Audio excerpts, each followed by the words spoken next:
was roughly 5 years and 1 month and 1 week back when the Supreme Court, in a landmark judgment, had read down Section 377 of the IPC and decriminalized homosexuality.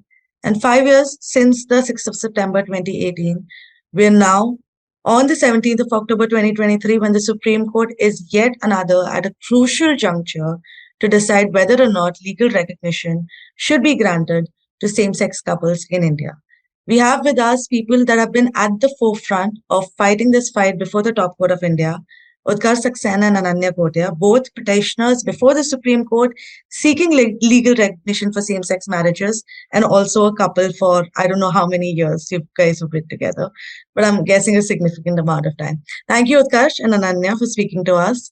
It's a big day. In a few hours from now, we'll know what the Supreme Court has decided and what way they're going to go. What are your thoughts as of now? What are you feeling in this moment? What are we feeling? I would say, think of all the anxiety you felt before your class 10 board exams and then class 10 board results and 12th board exams and board results and put it all together. And I'm still more anxious and nervous right now. Yeah, I think it's been a long wait. Finally it's going to be full circle soon tomorrow. So really looking forward to it. So, Utkarsh, you're also one of the lawyers who's been working very closely in the case, who appears regularly before the Supreme Court. So, can you just take our viewers through few finer legal points about what the Supreme Court's expected to decide upon and what all they will be looking into in this judgment? Sure. So at the outset, the Supreme Court limited the ambit of this litigation to only the secular laws. So personal laws, Hindu Marriage Act, Muslim Marriage Act, etc., are not a part of this litigation. It's only about secular laws and the Special Marriage Act. And the big question is, can you interpret the Special Marriage Act in a way that's agnostic of gender and sexual orientation, such that any two persons, irrespective of their sexual identity, are allowed to get married under the law? And that's basically our petition. There are some concerns about, does that mean that when you take away gendered words, that you take away gendered protections, right? So one of the concerns was that women have special provisions for divorce and maintenance.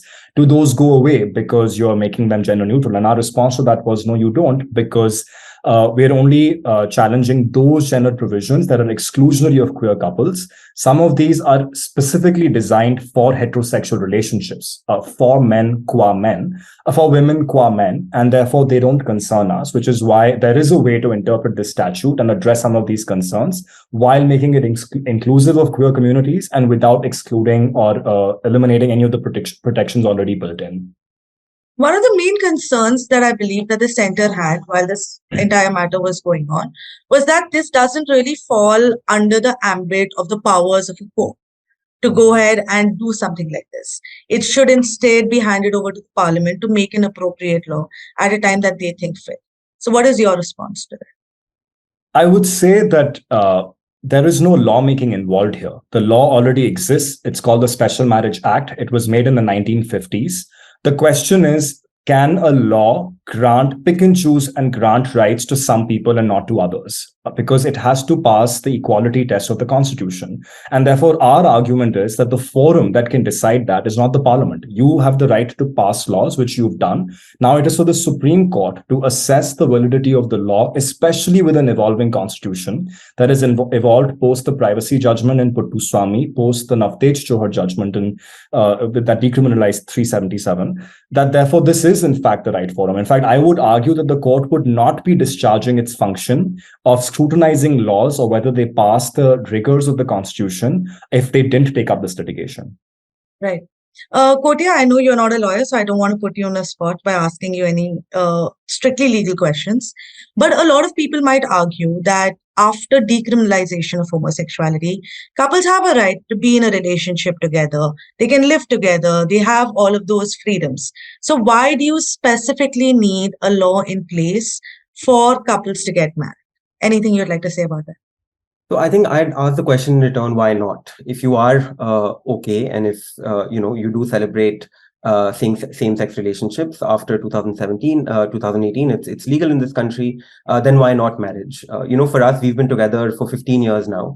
And for us, love plus long-term companionship equals marriage. That's how we've seen it in our families, in our friends' families. Now our friends get married and have weddings, and we too want a wedding like them. Just to celebrate the fact that we found this really happy union, and very happy with each other. But I think apart from this emotional reason, there's a whole host of very everyday legal rights, the key to which is marriage. So marriage is kind of the first step, and that leads naturally to a number of financial rights. If I were to transfer money to Utkarsh, we'd have to worry about gift tax. If either of us were in a corporate company, we should ideally be able to be part of each other's health insurance. So simple everyday things like this, to be co-owning property, and ultimately to even starting a family. I think these are all rights. Marriage is the first step of it, and so for all these reasons, I think 2018 was a great moment. But I think and that's why we are here in large part, for standing on the shoulders of giants, that this movement is where it is today. And hopefully in a few hours, we'll see what the court has to say on this. So you're right when you say that there are a lot of corresponding rights that come with marriage. But can't that be a hurdle in this very same issue? The fact that there are so many corresponding rights, the fact that all of that will have to be looked into if the court goes ahead and pronounces that same-sex marriages will be legalized. So should that not be a hurdle, or how do you see that happening? Like, is it that this is going to be the first step, and then the fight for all of those corresponding rights is something that's still going to follow?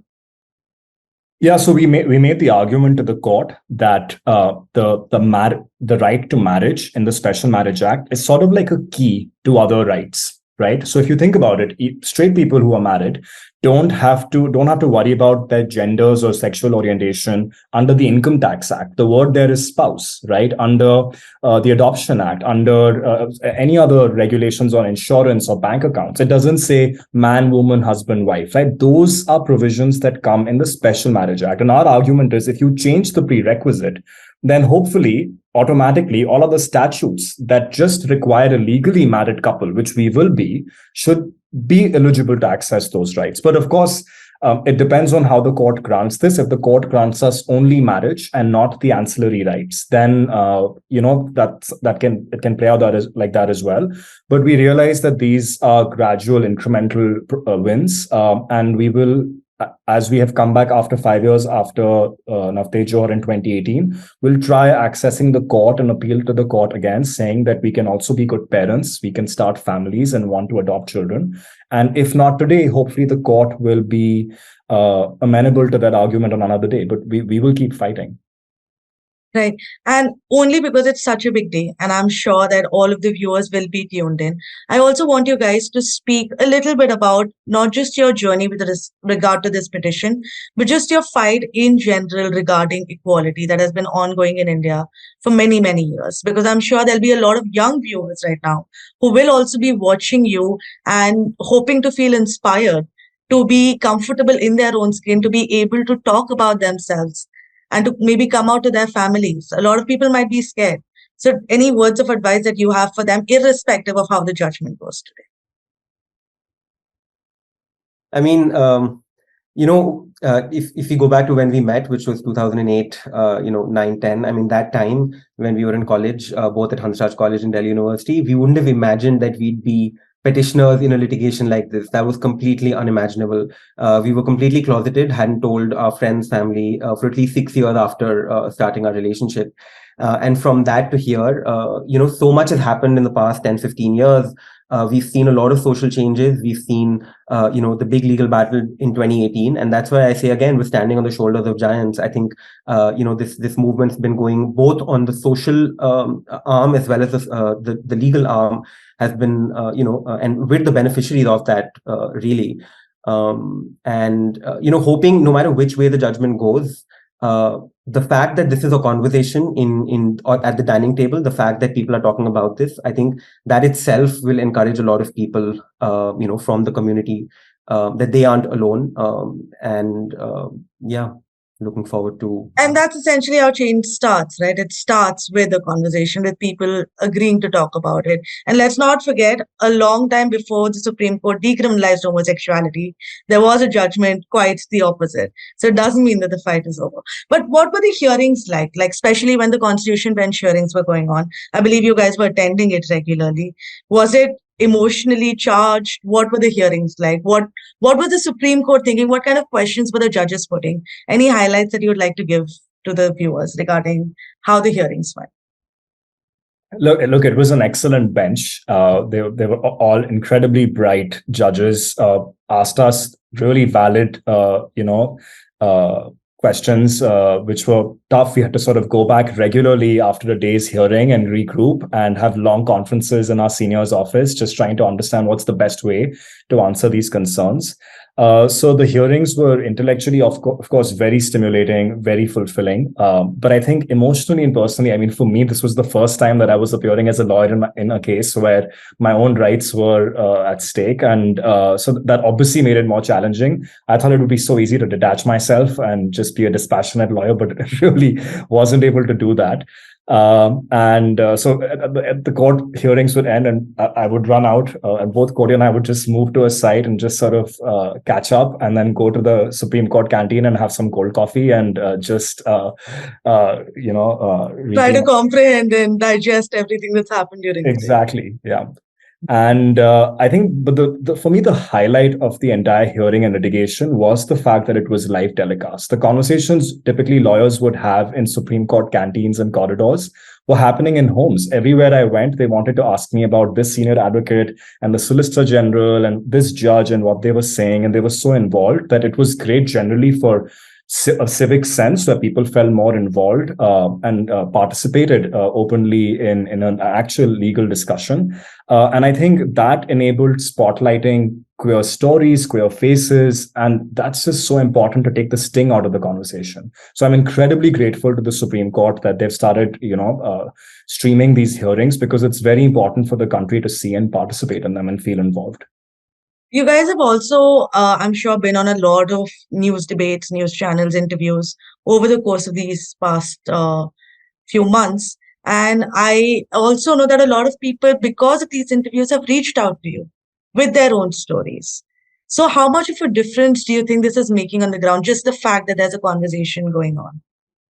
Yeah, absolutely. I think one of the best part about the outreach that we're trying to do is that people who write to us, literally sending us a video of themselves coming out, or write to us sort of long emails describing their stories, and that just makes everything worth it. We've also got a lot of negative trolling and abuse, say on Instagram or Twitter, but I think something like this just makes it completely worth it. Every moment of it, worth it, and we're glad that that we're able to play sort of a small part and trying to discuss this. But I think Utkarsh is absolutely right. The fact that this has the spotlight, partly again, because A, this court, the court agreed to take up this matter, and B, because this was live, so you just had footage which gives it so much more color and feel to it. Then I think that will do a lot of good to the movement. It's gotten people talking. And one thing that we've realized in the feedback that we get is that a lot of pushback comes from not being familiar with the issue. And I think that's so, spotlighting like this gets precisely at that issue. And I would say not just the issue, not being familiar even with the people, right? I think humanizing this story is really important because you can intellectualize it and then have arguments for and against on law, religion, culture. But it's much harder to oppose queer couples' rights to adopt versus Kotia and Utkarsh's right to adopt a child, right? And I think that's why we are very shy and uncomfortable about this, but we are putting ourselves out there a little bit because I think it's helpful, and then people write to us. And I think our other big takeaway was the power of vernacular and like speaking in your mother tongue. So we've done a lot of outreach in Hindi because both of us come from Hindi speaking families, and just the love and support that's come from people from small towns and villages who just feel a kind of relief seeing someone else out there that's like us, that's found companionship, that can be very reassuring and powerful for queer people who are alone, stuck in their thoughts in their head, struggling because they have no one to go to in their community. I know you guys don't want to speculate at all about what's going to happen, but what are the expectations? What are you hoping for? Are you hoping for a unanimous five-judge bench to declare that same-sex marriages are now legally recognized in India, or are you just keeping your fingers crossed and praying to God? We're just keeping our fingers crossed, staying cautiously optimistic. It's been 6 months now. It's a question of a couple of more hours, and we'll find out. So it's best not to think too much about it. We think we did a good job. We did what we had to. Now it's really for the court to decide, and we look forward to hearing the verdict, and we respect the verdict of the court, whichever way it goes. Kotia, any final words before start the countdown? Yeah, if you ask me, I hope the court gives us everything that we've asked and prayed for in our petition. But I was just so sort of in awe when you were asking about what the hearings were like, that this was given such a thorough hearing. That itself, I think, is a win, and we hope, and we're very thankful to the court for having admitted it and given it, a patient hearing, and fingers crossed for the outcome, in a few hours. Well, whatever way the court decides, one thing we know for certain is that the fight's not going to end here. Like Kotia said, this is a first step, and either way that it goes, the fight's going to go on. And from India Today and everybody at India Today, all our prayers are with you. We're hoping for the best outcome, but we'll have to wait and see what happens. Thank you so much, Utkarsh and Kotia, for speaking to India Today, taking out your time, and all the very best.